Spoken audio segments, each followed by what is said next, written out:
It's a little warm out here at Husker Harvest Days, but it's nice and cool in the shade. Steve Strobel from Strobel Manufacturing, and boy, you can see where this comes in handy, this shade here. Yeah, of course, obviously these things were purpose-built for the cattle industry and, or for that matter, the horse industry. But yeah, we're very happy with this. It's been well rolled out for us as a company, and continue year over year. We continue to sell a few more.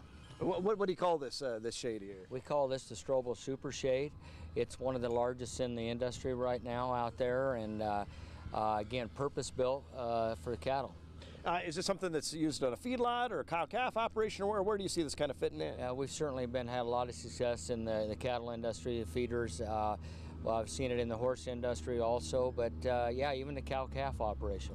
You know, is this something that does knock off a few degrees if you're out kind of one of those hot, July, August days that we tend to see around here? Yeah, it does. We've seen 35 to 40 degrees cooler underneath the shade, and of course that's going to take a lot less stress off the cattle.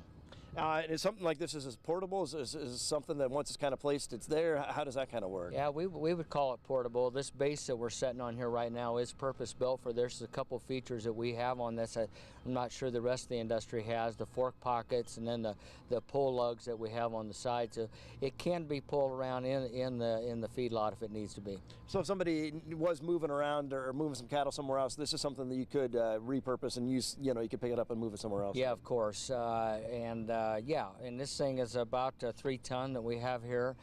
Stood the test of time. We've got hundreds of them out there, and they're proving well for us. Yeah, because that's the next thing I was going to ask as well. So know about that Nebraska wind, but with this, with a couple of ton holding you down, this thing's not going anywhere. Yeah, it's about 3 ton that we got here, and again, we certainly are very interested to hear from our customers on that.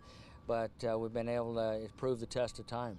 Those cattlemen, they're watching the bottom line, and there's a heat index for cattle too, and they're trying to keep those cattle, protect that investment, and this is just a way to do that. Yeah, it's interesting. As you can imagine when the humidity comes up, we got no wind in the middle of the summer. That's when the phone calls start coming, and we tried to anticipate that this year, and we got out front of it. I had a bunch of them pre-built, so when that customer did call, we're ready there for them to get them shipped to the customers. And he's built in Clarks, Nebraska then? Built right in Clarks, Nebraska. Of course, started with my granddad in 1946. All right. Well, Steve, thanks so much for telling us more about your shade here. Yes, thank you for having us.